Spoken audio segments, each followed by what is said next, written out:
Okay. Good evening and welcome to the 6 p.m. City Council meeting for Tuesday, February 2nd, 2021. Let the roll call reflect that all council members are present. And before we begin, I would just like to read the chair determination to hold electronic meetings without an anchor location.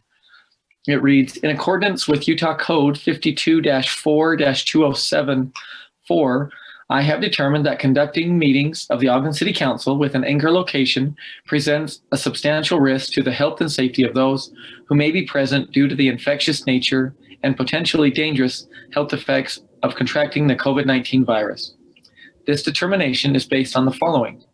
The Center for Disease Control and Prevention has determined that COVID-19 is easily spread between or among people who are in close contact with each other through airborne respiratory droplets and may be spread by people who are non-symptomatic. The state of Utah has developed the COVID-19 Transmission Index through a collaborative effort among state and local health officials, the hospital industry, and business leaders. As of February 1st, 2021, Weber County was in the high transmission category, limiting group gatherings to 10 people or less. Based on the foregoing, all public meetings, including work sessions and meetings of the Redevelopment Agency, will be held electronically through February 28th, 2021. Information on how to connect to the electronic meetings will be posted on each agenda. The public may comment during the electronic meeting in public hearings, on agenda items designated for input, or during the general public comment period. Written public comments may also be submitted through the following electronic options. Telephonic message at 801-629-8158. Public comment submission form at ogdencity.com/public input, or email at citycouncil@ogdencity.com. This statement becomes effective February 1st, 2021.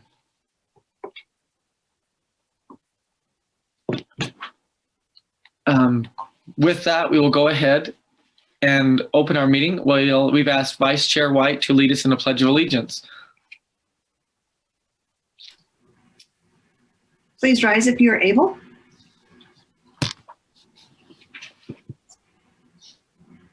And repeat after me. I pledge allegiance to the flag of the United States of America and to the republic for which it stands, one nation, under God, indivisible, with liberty and justice for all. Thank you. Thank you, Vice Chair White. Now we would ask those to join with us in observing a moment of silence.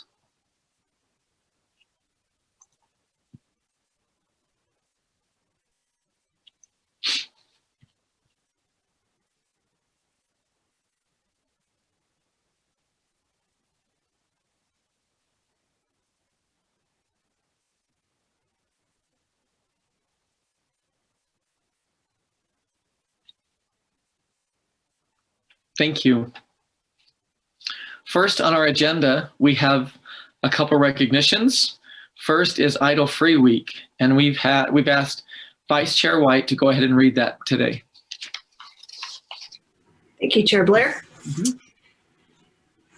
I have the honor of reading this proclamation, declaring February 7th to the 13th, 2021 as Idle Free Week in Ogden City.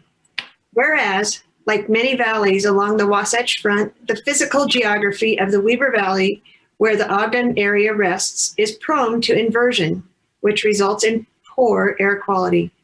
This threatens our quality of life and is hazardous to the health, safety, and well-being of our community.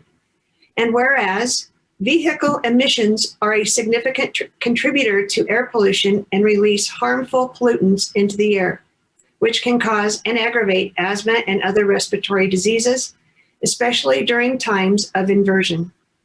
A simple method to mitigate poor air quality is to reduce unnecessary idling and driving. And whereas studies also suggest that exposure to emissions may increase susceptibility to COVID-19.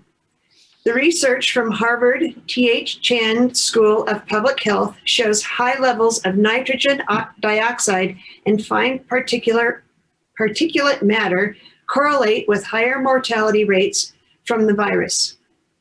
And whereas there are many opportunities to reduce necessary idling, such as not warming up the car in the morning and turning off a vehicle in a drive-through while picking up and dropping off children at school, and while waiting for prolonged periods of time at train crossings, drive-throughs, and car washes. And whereas vehicle emissions can also be reduced by planning travel time ahead of time, consolidating car trips, and using other transportation options. Taking advantage of public transportation, walking, bicycling, and carpooling are options that all help to improve our air quality. And whereas those who reduce unnecessarily idling and driving save on fuel costs, conserve energy, and most importantly, contribute to the overall health of our community.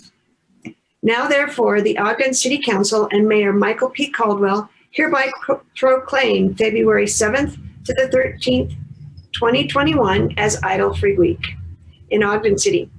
We appreciate the efforts of our partners, the Ogden School District, the Weber Morgan Health Department, Weber State University, in helping to bring awareness to this important issue. We encourage residents, businesses, and community groups to join in this and other efforts to reduce unnecessary idling and driving throughout this week and the entire year. And with that, I would like to propose that we adopt the joint proclamation. Boy, I'm having a hard time tonight. Second. Great, thank you. We have a motion by Vice Chair White to adopt the joint proclamation and a second by Councilmember Chaburka. This is a voice vote. All in favor? Aye. Aye. Any opposed? That passes. And tonight we have with us accepting, we have Jennifer Bodine from WSU Sustainability, Michelle Harris from the Weber Morgan Health Department, Amber Allred, Arlene Anderson, Jennifer Zundel, Nancy Blair, representing the Ogden City School Board. And I'm not sure if I see any others here, but. I see Jer Bates on there as well. Yes, and Jer Bates, thank you. So we would love to provide you guys the opportunity to say a few words. And we can start with Jennifer Bodine, if that's okay. Sure. I just want to thank the council yet again for adopting this resolution and sponsoring Idle-Free Week. And we are so excited to be your partner in this again, and just say to the public that it doesn't take more than a few seconds to make a really, really big difference. And so as Councilmember White mentioned, if you don't mind utilizing this time to celebrate this week, but also throughout the entire year, let's all work to be idle-free and make our air a lot cleaner. Thank you.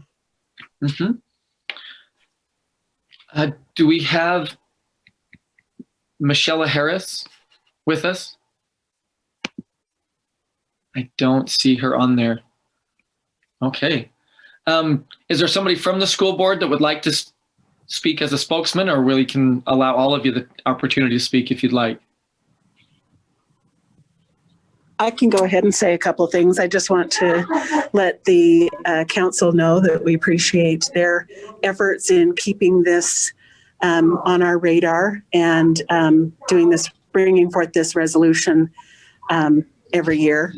And yes, we appreciate the work that you do and involving us. Thank you. Thank you. Is there anyone else here that would like to say something? Chair Blair? Yes. Hi, this is Michaela Harris. Sorry, I was having a little bit of a problem with my computer. I apologize. Welcome. Yeah, no worries. But I thought I'd speak up really quickly and just to say that we appreciate your partnership, and we applaud your efforts, and we thank you for setting a great example, and are happy to support anything and be your support this effort in any way we can. We know we face these difficult times during the winter inversions, but now we're seeing them longer, more drawn out, and even in the summertime with some different particulates. So anytime we can reduce idling, summer or winter, is a good thing. So thanks again. Yes, thank you. Any comments from other council members? Chair, Yes. I'd like to make a request to the health board and also Weber State and the Ogden City School District, if they could report back to us on what they experienced with Idle Free Week at their various situations, especially the Ogden School District. If you could report and tell us what happened there and what programs and what success you've had with Idle Free Week. Absolutely, Councilmember Stevens. We would be thrilled to report back to the City Council on our progress with the efforts, and again, expressing our appreciation to Ogden City and the Ogden City Council for leading the way in this initiative. Okay. Chair, Yes. Yeah, I just want to say that I am positive that Councilmember Heyer and Councilmember Stevens would still be carpooling if we were in person. So they've started that a long time ago, and I appreciate that they're at least they do it throughout the year. So that's a good thing. Yep.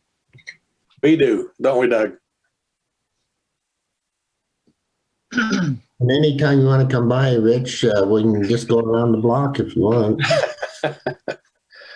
Yep. This is a great resolution, and it's something that everyone can do and everyone can take part in. So it's been neat to see, and we're thankful for the partnerships that we have both with Weber State and the Weber Morgan Health Department and the school district. So we appreciate all the partnership and the hard work that goes into this. So, and the efforts that the city council members like Councilmember Heyer and Councilmember Stevens have taken to reduce emissions and better our community. So thank you all. Is there any other comments from council members? Chair Blair, I was just going to welcome and congratulate the new board members, Amber and Arlene. Thanks so much for your service to the community. Yes, thank you. Thank you, Angela. I will say that Ogden is a beautiful city, and it's much more beautiful without the orange haze. So I really hope this makes a big difference. Thank you.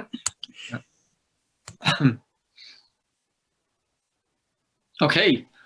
Next up is a recognizing Ogden City Recreation Supervisor Ginger Myers for saving a man's life while working at the Golden Hour Senior Center. And we've asked Councilmember Heyer to read this for us.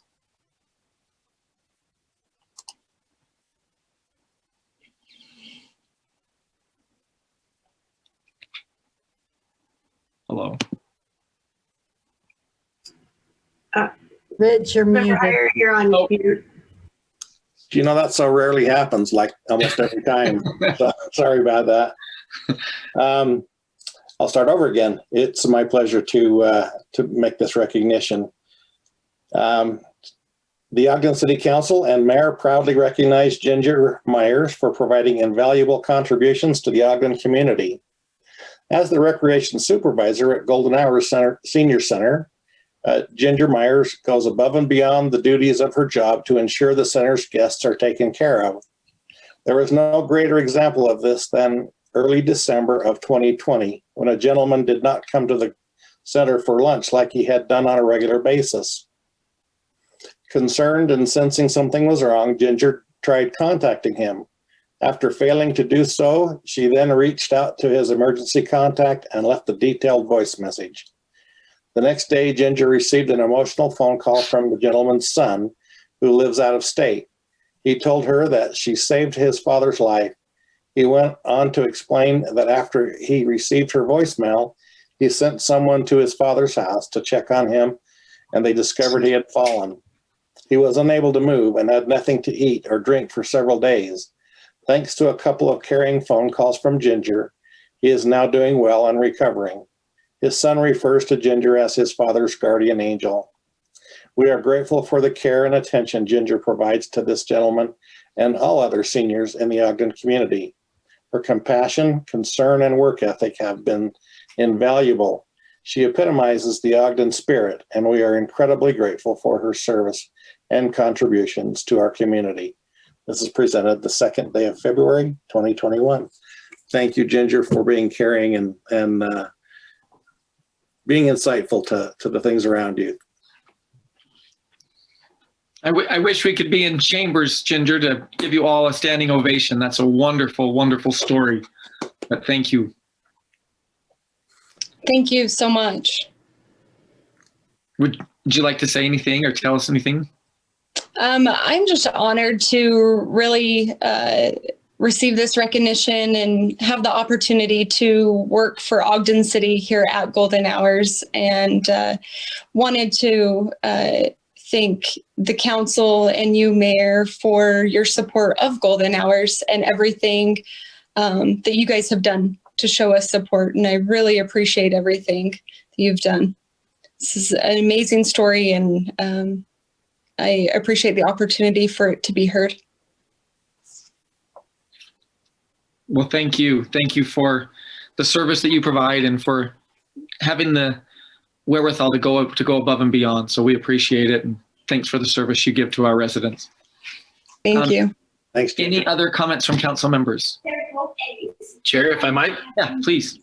So I know Ginger not only as an Ogden City employee, but as a neighbor. And I'm not surprised at all by the outcome, because I know Ginger to have an amazing heart. And when you have a heart like hers, when you follow that heart, good things happen. And she's been doing it for a long time, not only for the Golden Hours, but for the youth in our community and for Ogden City for a long time to come, I'm sure of it. So thank you for being you, Ginger.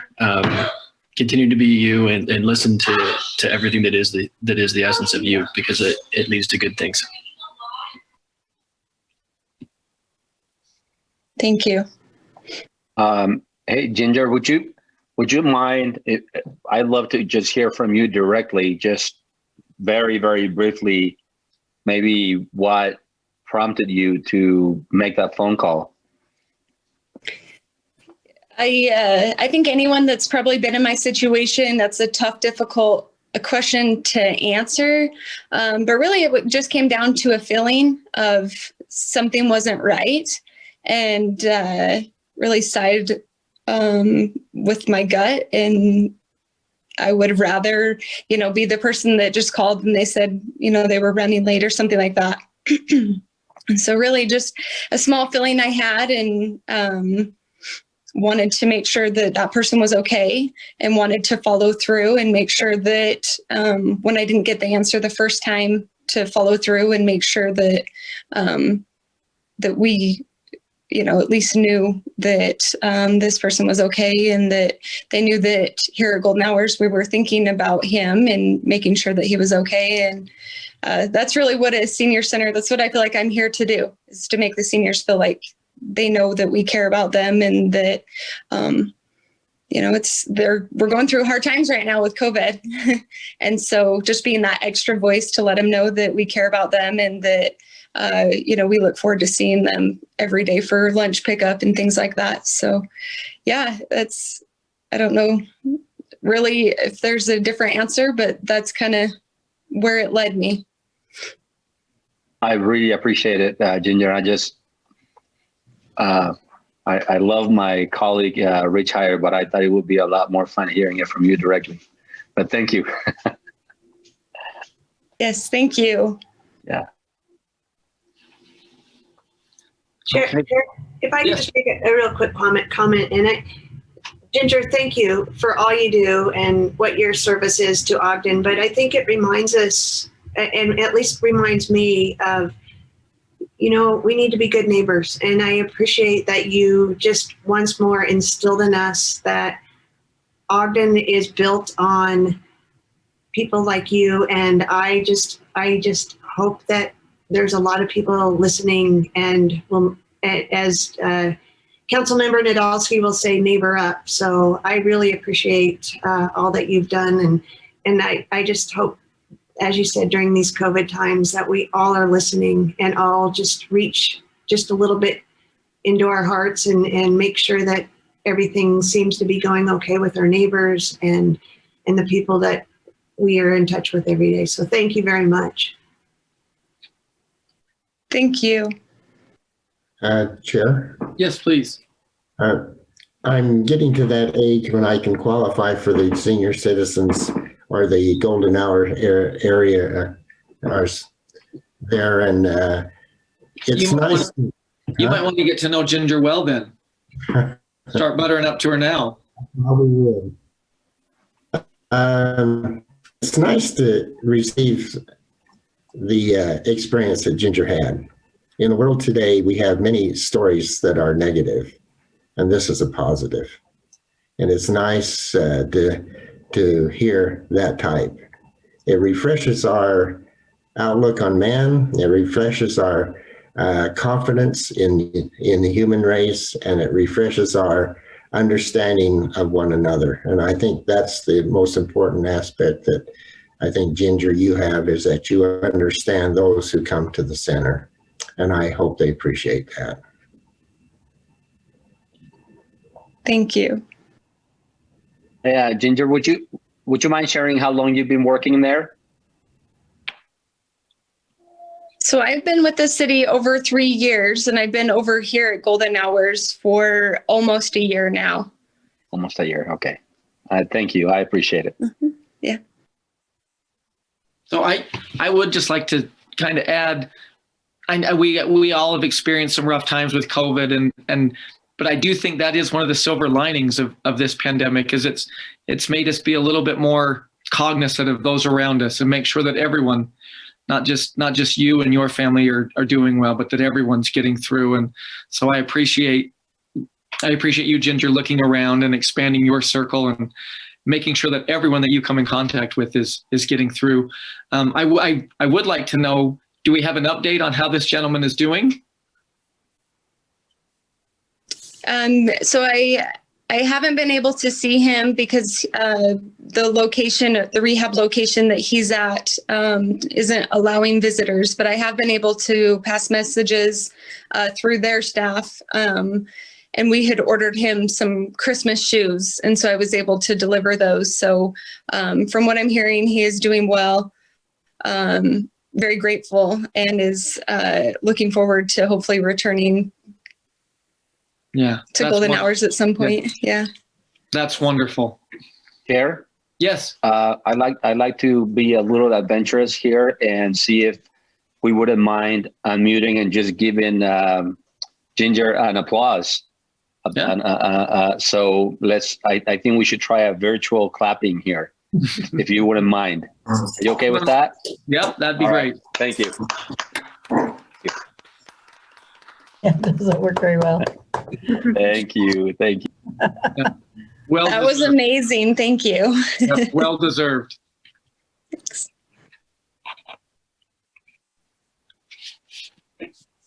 Okay. Next on the agenda is the approval of minutes. First, we have the regular meeting of December 1st, 2020. Councilmember Chiburka. Yes, Chair, I read those minutes and they're accurate to my recollection. Thank you. And then the joint work session of December 8th, 2020. Councilmember Stevens. Yes, Chair, they're correct. And I make a motion that we adopt the minutes that have been presented. Second. Okay. Thank you. We have a motion to approve the minutes by Councilmember Stevens and a second by, I'm going with Councilmember Chiburka. This is a voice vote. All in favor? Aye. Aye. Any opposed? That passes. Thank you for reading those. We have one item listed under common consent. It's the consideration of reappointment of Councilmember Doug Stevens to the Weber Mosquito Abatement District Board of Trustees. Is there a motion for that? I'll make a motion to adopt the common consent item, Chair. Second. Thank you. We have a motion by Councilmember Lopez to adopt the item listed under common consent and a second by Councilmember Heyer. This is also a voice vote. All in favor? Aye. Aye. Any opposed? That was a bugger of a one. Yeah, sorry, that passes. Thank you. Next, we have two public hearings. First is the fiscal year 2021 through 2025 consolidated plan and fiscal year 2021 annual action plan amendment 1. And tonight we have Ward Ogden and Kathy Fuentes to present to us.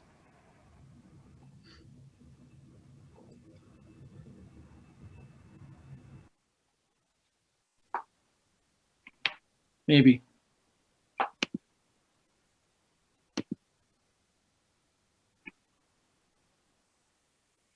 I guess they got a better offer. Yeah. They show that they're here. Well, I see Kathy. Yeah, Ward's right there too. And Ward's right next. Yeah.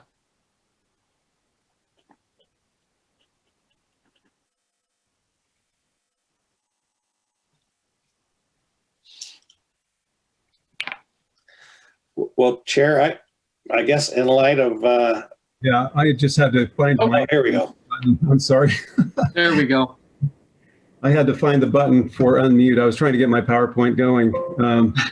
Clearly there. So,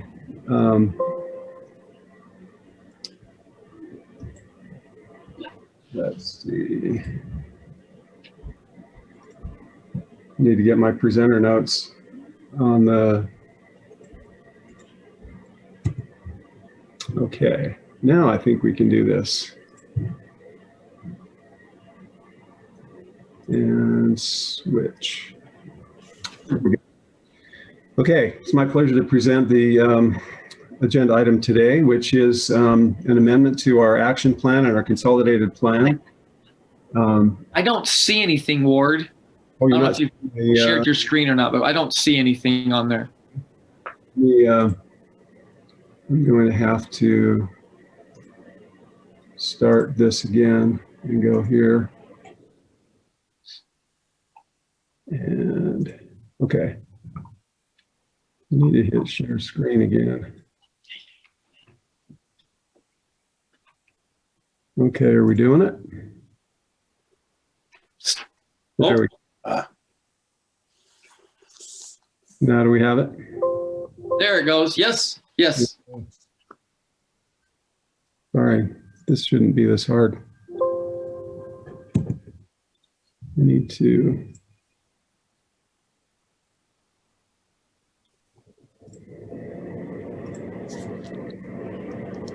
There we go. Are we watching it now? Yes. Perfect. Okay, very good. Each year, Ogden receives an entitlement of block grant and home funds that addresses community and economic development needs in Ogden. And in order to receive these funds, we develop a 5-year strategy for community and economic development known as the Consolidated Plan. An annual action plan is also adopted each year that contains programs and projects and budgets to address the goals and strategies in the Consolidated Plan. The action plan for 2021 was adopted along with the most recent consolidated plan in May of 2020. And the action plan contains an estimated carryover budget and program income estimates.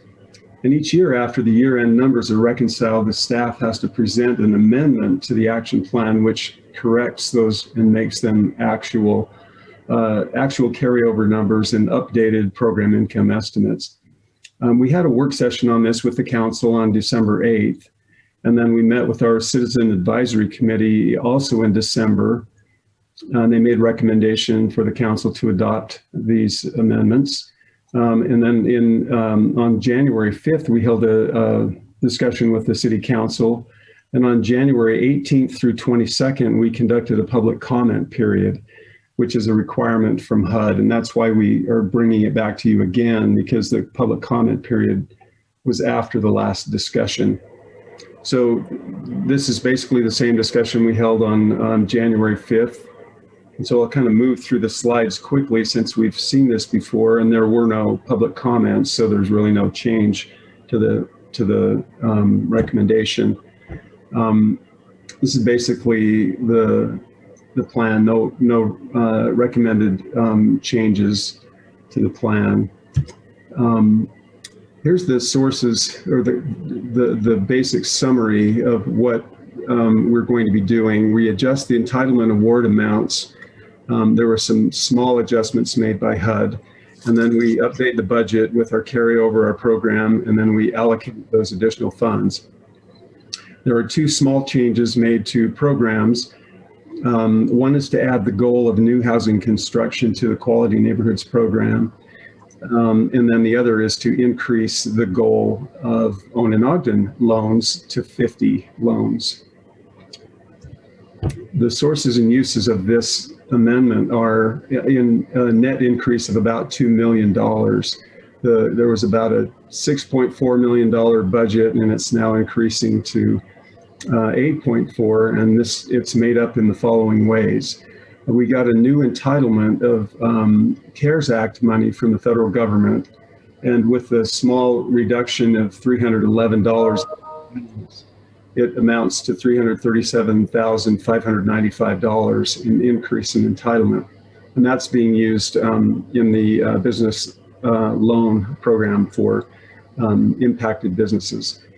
There's an increase in our program income estimate by $955,000, and that is due to increases in home sales, loan payoffs, and then recycling of the program income that we were receiving this year. So we're basically using the same dollar twice in several cases.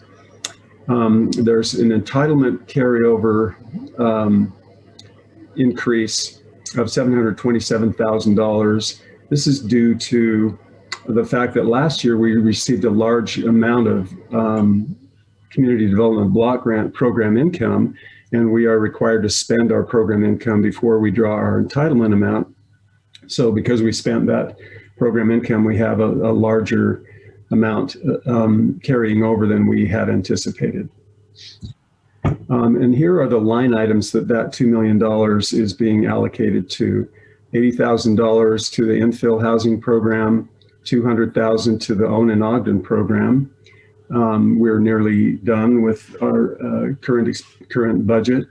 The Quality Neighborhoods goes to by $1.2 million, which basically is putting back the program income and carryover that was in that line item. A small adjustment in the HELP program to reconcile for our carryover. And then the business loans and the micro enterprise loans are each being adjusted in such a way that they have an equal amount. So $770,000 in each of those line items. Our administration line item goes up by $212,000, and that's because it's a function of the budget. It's a percentage of the budget, 20% of the block grant and 10% of the home money, as well as 10% of the CARES Act money. So that equals the $2 million where it's being allocated. And this again is the budget that we present each year. This is the budget of $8.4 million now with the line items, and the only changes to those line items are these items in the prior slide. So, and then the small amendments to the program goals, adding one new home project in the Quality Neighborhoods program. And the reason that we're adding that goal there is because one of the homes needs to use our home fund budget, and our current infill line item only has block grant in it. And so it's all we have to do is put the goal of building new homes under Quality Neighborhoods, and that will help us out. And then of course we're increasing the goal of the Owen and Ogden program to accommodate for the new money that's going in there. So basically that in a nutshell is what we've talked about a few times with the council and what we're proposing. So if there are any questions, I'd be happy to answer them. Okay, any questions for Ward Ogden? Chair, I have just a quick question. I think, and actually Councilmember Chaburk has asked this question, I think in our work session, but what are the prices of those homes that we are redoing or revitalizing? I don't know what the word is. Sure. Homes that we purchase and then renovate for sale. Thank you. Yeah, those homes are generally on the moderate to low end of the market. Of course, you know, the market is increasing at this point, but they're in the mid to low 200 range. and they're being sold to households with incomes that are moderate income, 50 to 80% of the area median income.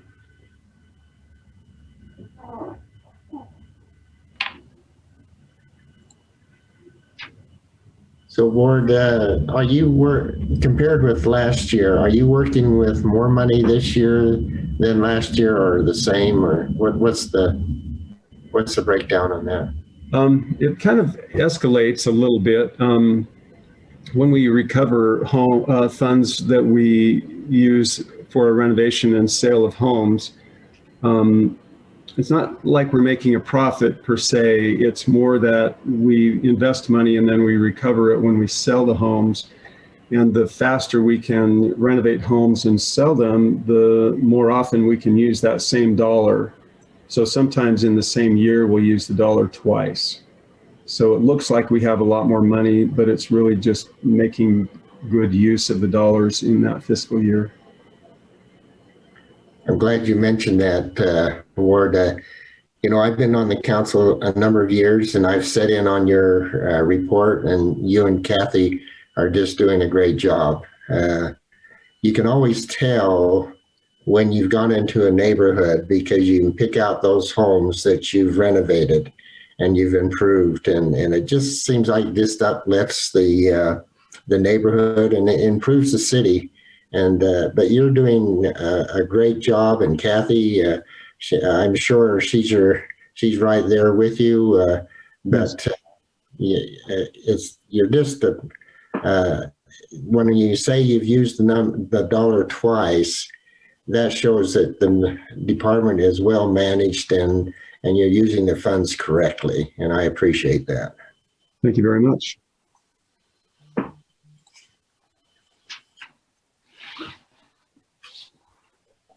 Okay.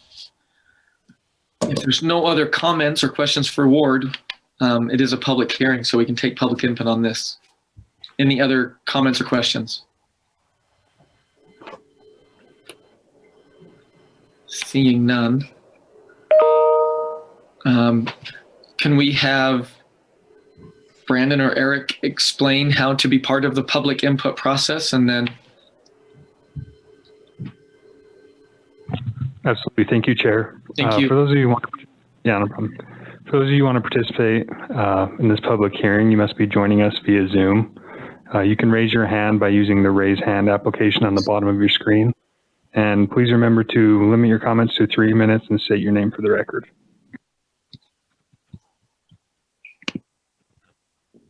Okay.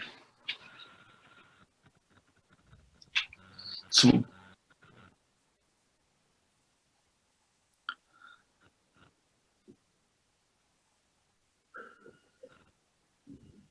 I can see the list of attendees, but I don't see anyone yet raising their hand. We'll give it just a second.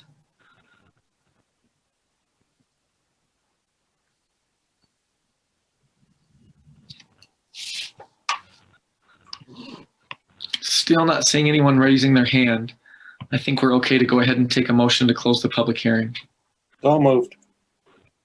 Second. We have a motion to close the public hearing on this item by Councilmember Heyer and a second by Vice Chair White. This is a voice vote. All in favor? Aye. Aye. Any opposed? Chair Blair, that should be a roll call vote.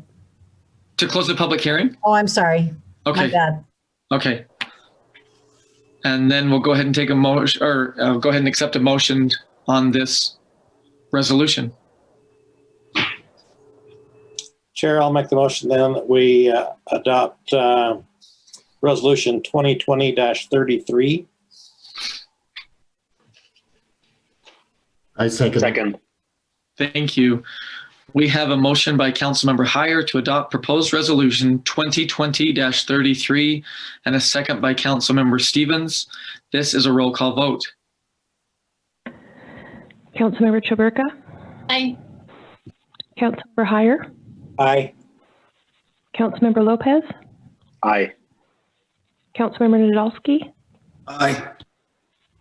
Councilmember Stevens? Aye. Vice Chair White? Aye. Chair Blair? Aye. That passes. Thank you. Next up, we have another public hearing for the Glassman Way annexation. And we have Greg Montgomery with us here tonight.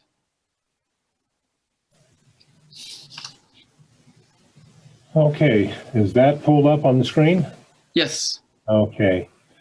As you mentioned, Chair, this is a request to annex property, vacant lot at 4753 Glassman Way. The property, when I said vacant lot, it's only a partially in the city and partially out of the city. When the subdivision was approved, Weaver Basin, not Weaver Basin, but the federal government owned a pipeline behind this subdivision. It was in the city. And then they determined they didn't need all the property that they had acquired. And so they offered the properties to the abutting property owners that were on Glassman Way. And they accepted, many of those accepted that property, which left part of their lot or potential lot in the unincorporated county and part of the lot which was platted in the city. So this is a request to annex that property. This gives you a view of what that looks like, to annex the back portion of the property. Whenever we look at annexation, we have to look at, is it within our declaration policy? This is something that the state law has, that each city declares what areas can they service when development takes place. And Ogden was the only one who could service this area because the canal separates it from South Ogden, so there's no way for South Ogden to run utilities through that canal piece. And of course, the most buildable part is in Ogden City already. So when this annexation declaration was created a few years ago, we identified that any future development should be annexed into the city. The property owners have petitioned for this annexation to take place. The Planning Commission does a couple things.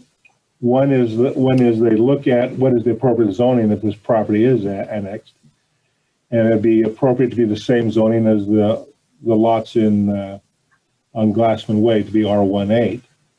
That is again consistent with community plans and policies. Also, as we look at it,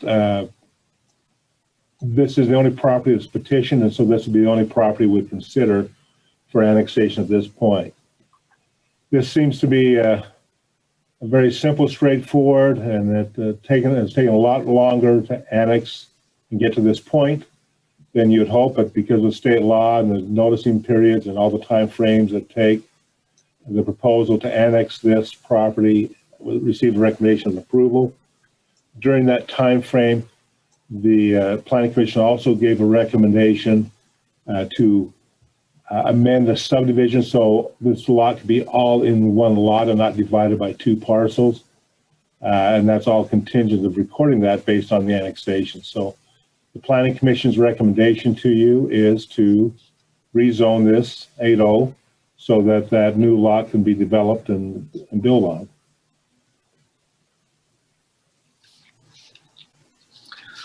Okay, we also have the petitioner here. I believe Liz Galvez is joining us. Can we, I saw her.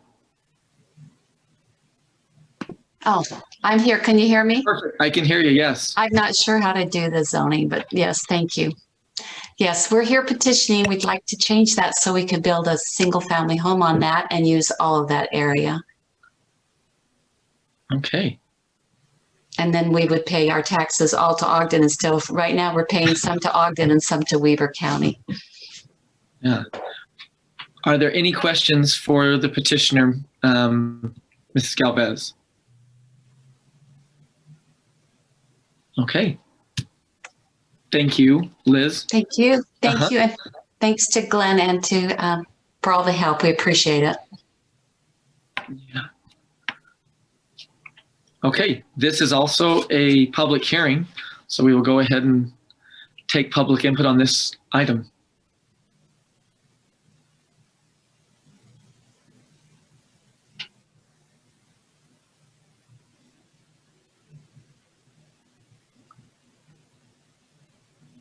I'm not seeing anyone raise their hand.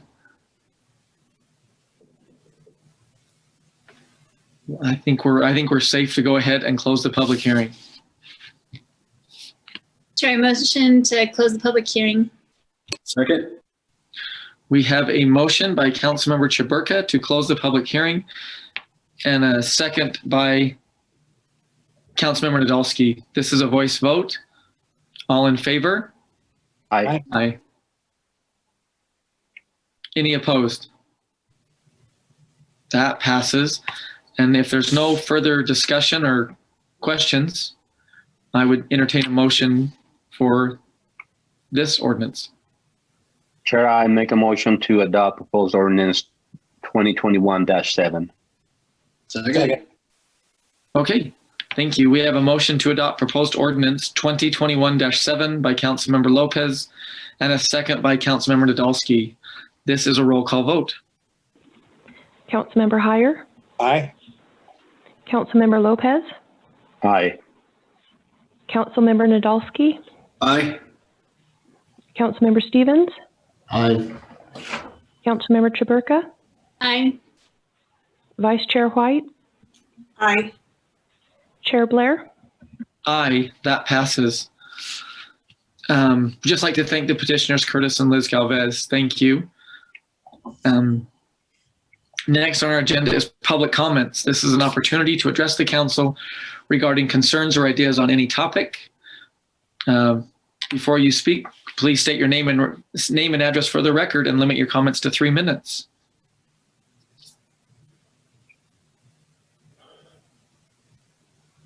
Okay. Now some hands are raising. We'll go ahead and start. Heath Sato, the time is now yours.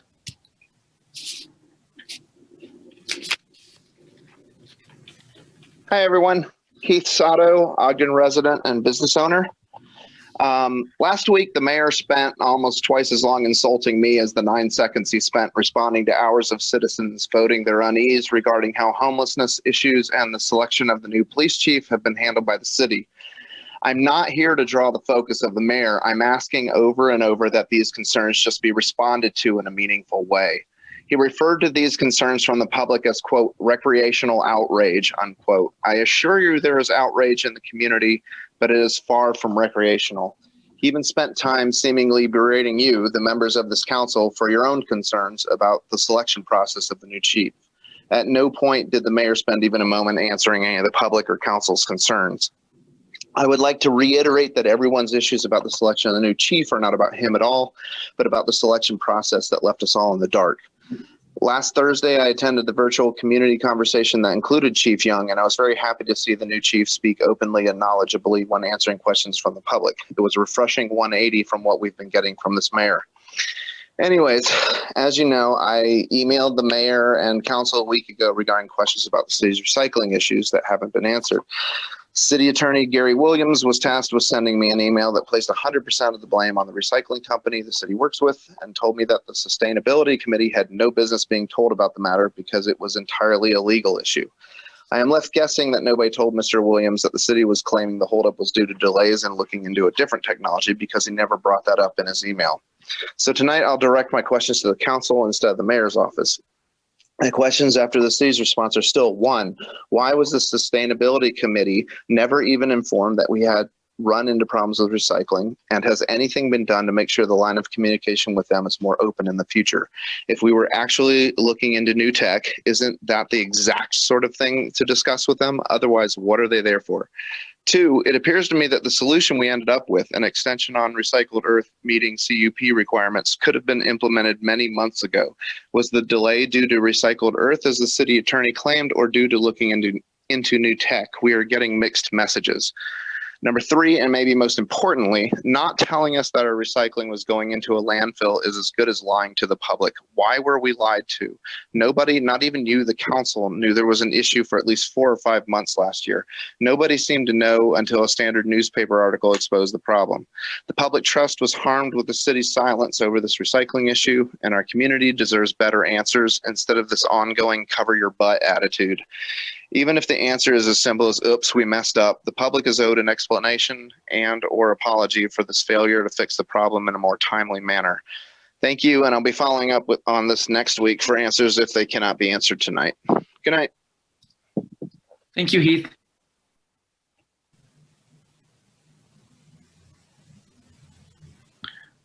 Okay, let's see here. Next, it looks like Angel Castilla has her hand raised. So go ahead, Angel. The time is now yours. Good evening, Council. Angel Castillo, Ogden resident, and I'd like to talk about the proposed Second Street honorary name designation for Bingham Fort Lane that was discussed during today's work session. I'm going to read you some excerpts that you've signed on to support via the Utah Racial Compact. We view racism as, quote unquote, we view racism as more than just an individual character flaw. It's a system of ideas, beliefs, practices, structures, and policies that give some people greater opportunity to be fully human and live a happier, healthier life than others. Unraveling centuries of internalized and systemic racism requires bold anti-racist actions and policies now. We likewise pledge to foster cultures of inclusion and in every aspect of our organizations and society while addressing social injustice and inequality and condemning all forms of prejudice, bigotry, and discrimination.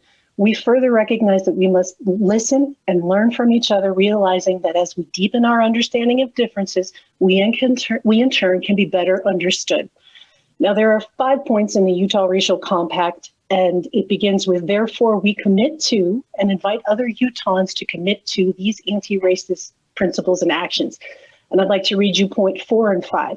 Engagement. We engage to effect the change. Broader engagement, equitable representation, deeper connection across social, cultural, and racial lines will uphold the principle, nothing about us without us. Number 5, movement, not a moment. Utahns unite behind a common goal to create equal opportunity. We affirm our commitment will not be just a passing moment, but a legacy movement of social, racial, and economic justice. The Diversity Commission gave you direction and insight as to why the proposed honorary street name is not inclusive. And you signed on to this. Just because you don't fully understand something doesn't make it correct. You have an opportunity to do better. Either you fully support the Diversity Commission's direct experience on a worldview that is not yours, or you believe the Diversity Commission is for optics only and allows you to simply check a box. Either you fully support the Utah Racial Compact you signed on to as council members, or you believe it's merely for show and you have no intention of learning why this street naming is problematic in its current form. When the actual former chairman of the Shoshone Nation tells you the potential, quote unquote, potential harm that could be done with this naming, you need to listen. Our nation's history is not pretty. Our ancestors did the best they could with the tools that they had, and you have different tools. You can do better. You must vote to deny this petition. Thank you. Thank you, Angel.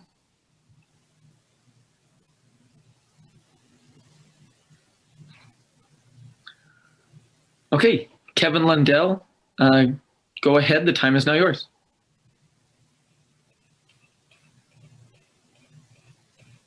Hey everyone, Kevin Lundell here, Ogden City resident. I've been tuning into the city council meetings via podcast, so I really appreciate all the hard work that has gone into what it takes to produce a podcast. I know firsthand what it takes to do that, and it certainly makes it really comfortable and easy for someone that's like myself, busy dad, busy business owner, to be able to tune in and hear what's happening with the city council and with the city. So really appreciate that. It's been really nice to be able to tune in that way. I was a little bit frustrated at the end of last meeting with one of the mayor's comments. After many constituents in the meeting before that, and in that meeting as well, spoke about the lack of transparency in the process of finding a new police chief. Again, I think Chief Young is going to be great, but there was a lot of concern about that process. And in speaking to that, his one comment was that he found it disheartening, quote, disheartening, that people wanted to make a political platform out of that. And I really want to know who he's speaking to in that moment and what he's speaking about. I mean, after a summer of civic unrest at the intersection of racism and police violence, I think probably one of the biggest decisions that a city could make in the wake of that is who its police chief is. And the fact that citizens and some on the city council would have liked that process to be more transparent, I think reducing it to political platforming was not good. So I'd just like to know, who he was speaking to and what really he was speaking about on that. I personally know this goes way beyond political platforming. I've had many discussions with activists and people of color in our community who have cared deeply about this issue, who knew the police chief was there was going to be a change happening and wanted at least a seat at that table to be heard during that time. And I think at this moment in history, it was really warranted. And for it to be reduced to political platforming was very unfortunate. So also, this back and forth between Heath and the mayor and so-called recreational outrage. I don't think Heath finds it fun. I don't find it particularly fun to have to come on and speak like I did about the homelessness issue. I don't think we find this recreational. And just frankly, he, although doesn't use it in the same tone that I would or many would, he is still bringing up issues that many of the mayor's constituents and your constituents have brought up in the past. So thank you for letting me speak tonight. Thank you, Kevin.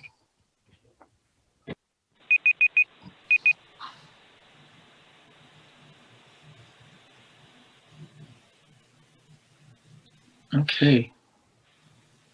Give it one more second. I don't see any more hands raised.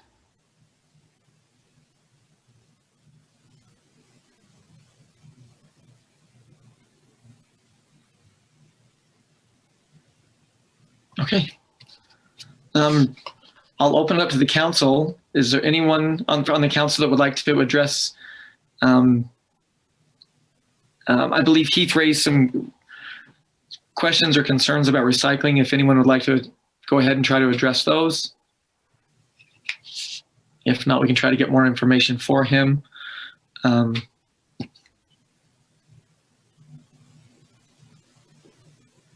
Not seeing. Dara, I don't have anything to say about recycling, but I do want to say something, and I want to address. I appreciate the comments from the constituents, but what they have to realize is that we're a good council and we're a good city because we have differing views, and we are every Tuesday open to an open dialogue, and it's really hard sometimes to be very forthright and have our moral compass displayed in public. And I know that oftentimes our views are differing, but that's what makes us better. We sit and listen and make us, it actually elevates our discussion and it elevates ourselves. And so, sometimes it's really, I know it's differing views from many of the constituents that might participate on our calls, but I feel like we are being very transparent and very open dialogues, and it makes us better. And I know that it does that for me. And so I don't want us as a council to fear that if we say what our heart believes in and what our moral compass is, just because there might be differing views out there, I don't want us to stop having that dialogue amongst the seven of us. And so I hope that we continue to have the hard conversations, the issues that are being brought up on a weekly basis are not easy issues. They're not. Homelessness, affordable housing, and even sustainability are not easy issues for any city to deal with. And so I just hope the seven of us and administrations hearing this as well is that we can have this open dialogue, because we need to have it, and our city is better for it. So I just wanted to say that. for the rest of, just from my, I guess from my standpoint, but please, I hope that we continue to have these conversations. Thank you. Chair, I'll kind of chime in. I think maybe I was one of the ones that was, some of my comments were made with respects to new technology that we may be looking into. If I might refresh our memory, it was asked, does any council member want to give their perspective? And so I jumped in and gave my perspective as a member of the COG and the discussion that was happening over there. I am not part of the Ogden City administration, and so I don't know how those decisions were all made. So it can be both. To Mr. Sato's comment, it isn't one or the other. Administration does what they do. Having spent the time on the Planning Commission, the commission doesn't make petitions for petitioners. So the petitioner needed to make the petition that they did, that the Planning Commission finally reacted to get them kind of back in the boundaries that of their conditional use permit, which lets them go until they're not in conformance with it. Hopefully that never happens. Hopefully they stay in compliance with their conditional use permit and can stay on the right side of that. As a council member, I got really excited about this new technology and hope that it's something that we are going to move towards. I don't think it's been ruled out. I think we still are waiting for site visits and evaluation that way. And at that point, perhaps as soon as we have some information, then the Sustainability Commission we might have something to give to them for a response to. But I don't think we do until we get some facts. So that's all I got to say about that. I think that's life as I see it through the perspective that I live in. Thank you. May I make comment too, Yes, Chair? please. I'm sorry. Well, and I just want to kind of echo both of those comments that sometimes there's many truths to a situation, and sometimes we're all informed at different times about different elements of whatever the issue might be. So I think, there were questions about, has the Sustainability Committee been consulted about what we were going through, even in just the general recycling issue on the worldwide level, the global issue of, not being able to sell certain products, et cetera. But then as you read from the attorney that there was also this legal issue happening. So sometimes when I want things to move in a certain way, we don't always agree on that process, and there's other things behind it that we don't always understand. But yeah, it's definitely frustrating, I think, for constituents, because you do have 7 individual voices trying to represent the best way they can, and then also, an organization that has to run as a kind of municipal government, that sometimes they're just not matched up. So it certainly sometimes, I think, makes it seem like there's not as much transparency as we would like, but I do feel that we are trying as a council to be as transparent as possible. Thank you.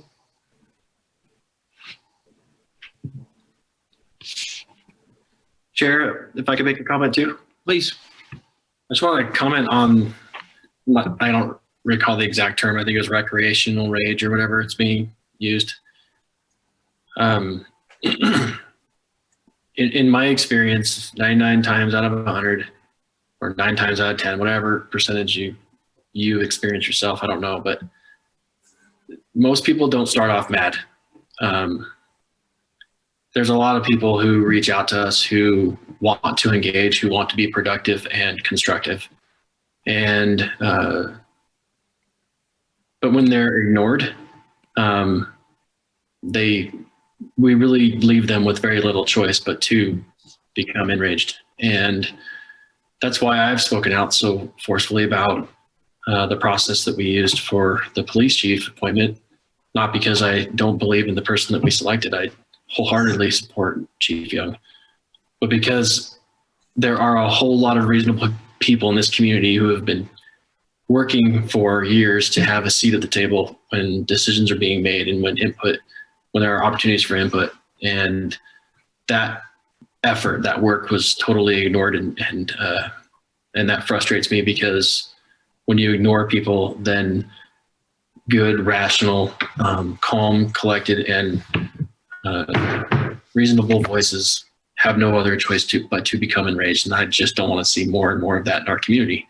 And so, in my opinion, it's a value that I hold, and consistent with the comments that Councilmember White made, we all have a voice, we all have an opinion, and I'm speaking mine, and I invite everyone to speak their own, and I don't hold theirs against them. But it's my opinion that we should be listening to people so that we can truly provide for and serve others. And if we do that, I promise you we'll have a lot fewer enraged people, or there will never be none. That's just the fact. But just because someone's mad doesn't mean they're not important.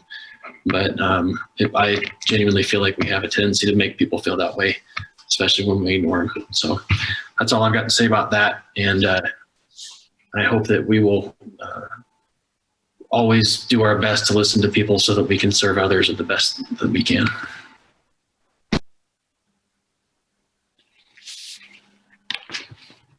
Thank you. Chair, if I may. Yeah, please. I just have a couple comments. So one comment is I just wanted to thank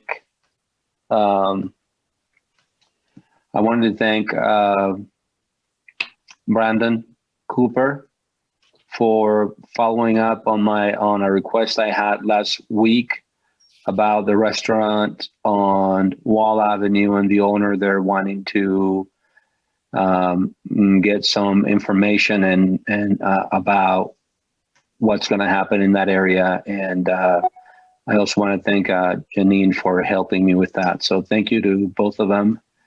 I really appreciate it. And we got an email a day or so ago, and I forwarded that to the council members and the administration, to Mark and the mayor. There was a person, a lady who had some concerns about drug use and I think burglaries happening in her home.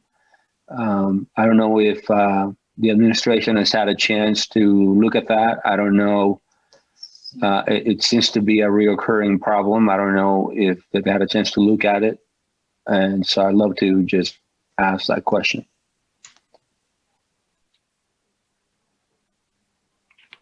Okay. Is that everything? Yeah, I don't know if we want to get those questions answered. I just have one more thing I want to say. Sure. For me to go ahead? Yep, go ahead.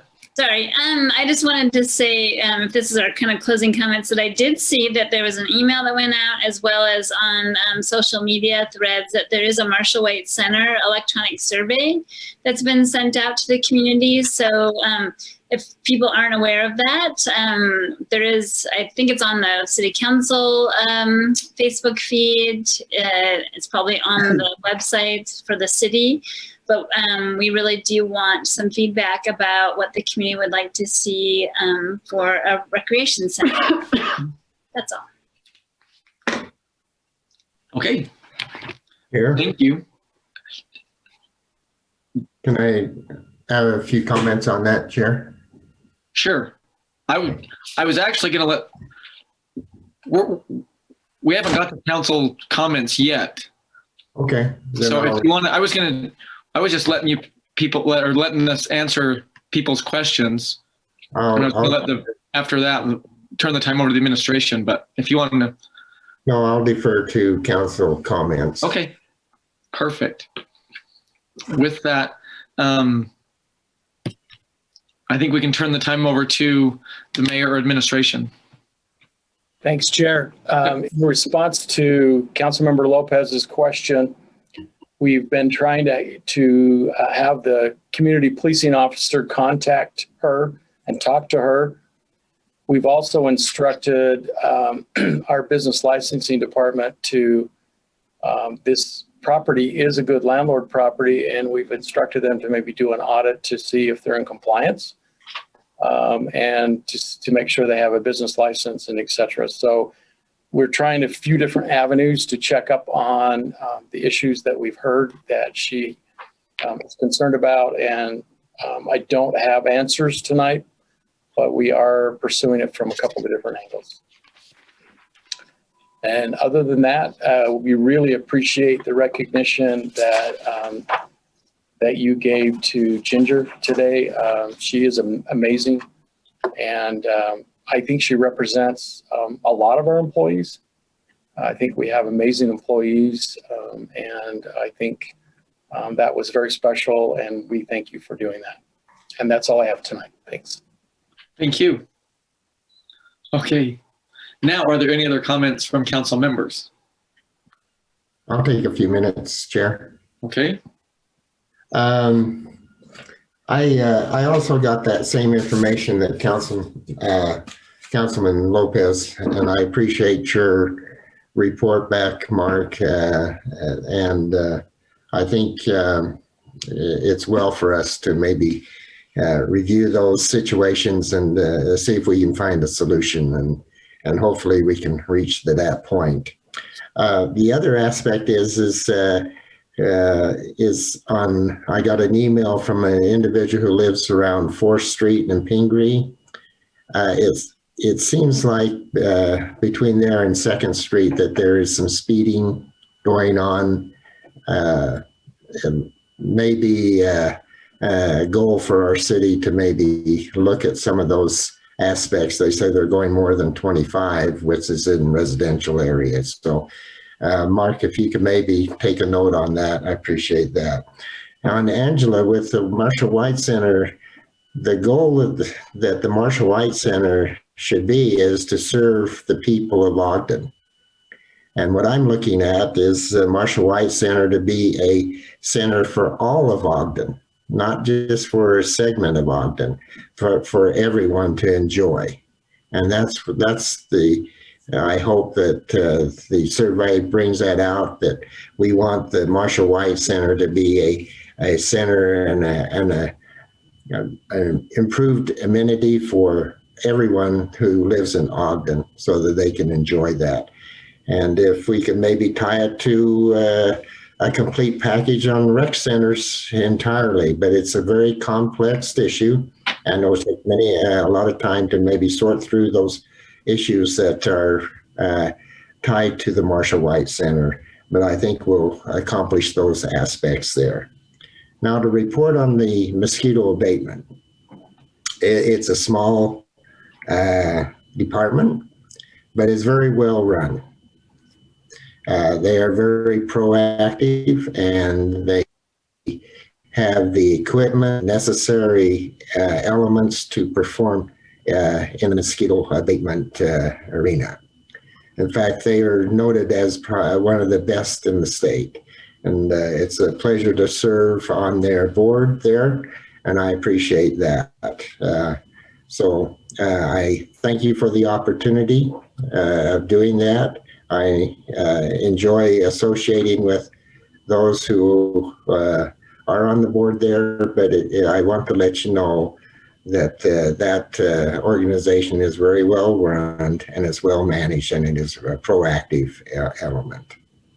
And if you need any spraying, just contact them and respond. Thank you. Thank you, Councilmember Stevens. Any other council comments?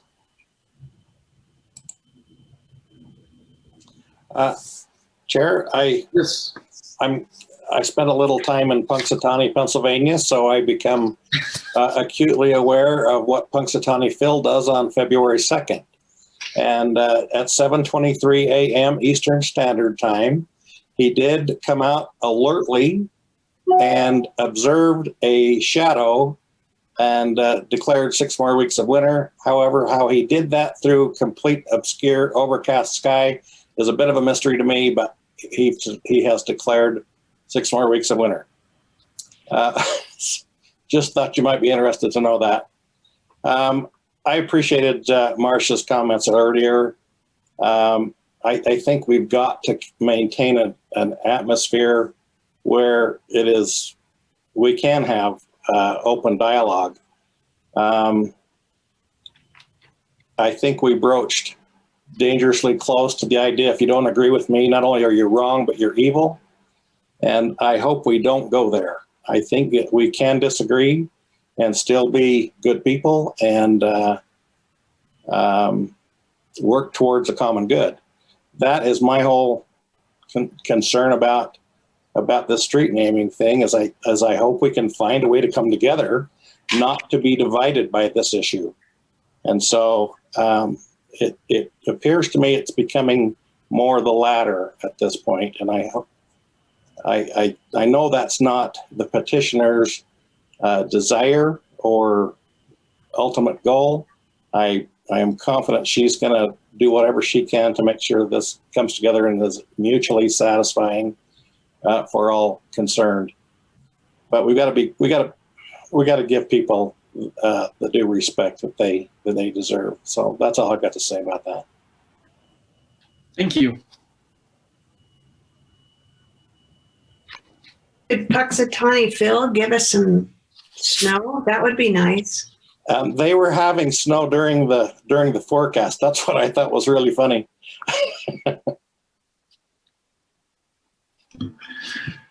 Chair Blair, yes. Do we have a groundhog here in Utah, or I think? No, we call them rock checks here. Okay. Okay. Thought that would be. Go ahead, Councilmember Nadolski.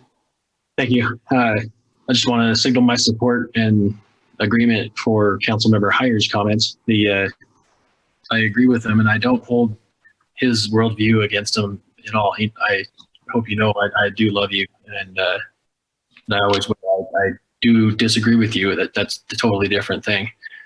But I agree with you in that we need to make sure that we have an atmosphere and a culture of honoring and respecting and supporting one another. And it's within that context that I would encourage you to go back, read the packet, read the letters that were sent to us by the Diversity Commission, and think about the words that we just said to one another about honoring one another, listening to one another, and respecting the values of others.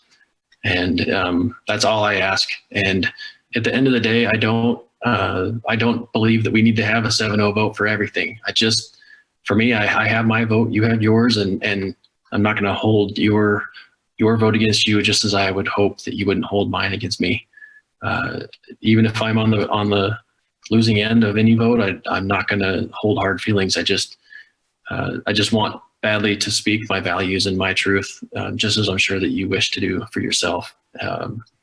And I feel it's important to say what I'm saying, and just as you, I'm sure, feel the same way. So I'll continue to do my best to provide one another for that kind of respect. I hope that we will extend that respect not only to one another, though, that we will extend that level of respect to those that we ask for their input from.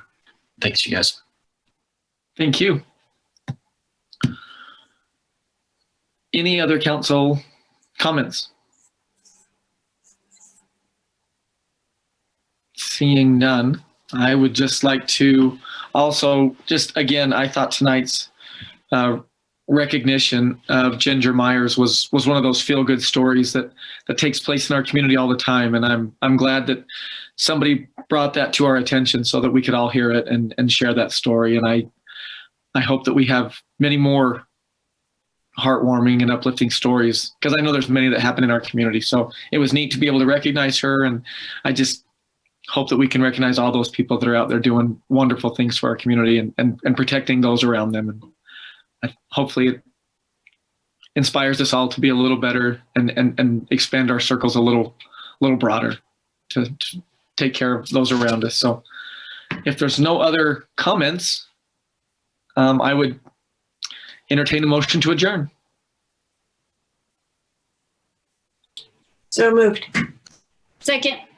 We have a motion by Vice Chair White and a second by Councilmember Chaburka to adjourn this meeting. This is a voice vote. All in favor? Aye. Any opposed? That passes. Thank you all for being here and for your comments. Happy Groundhog Day, everybody. See you next week.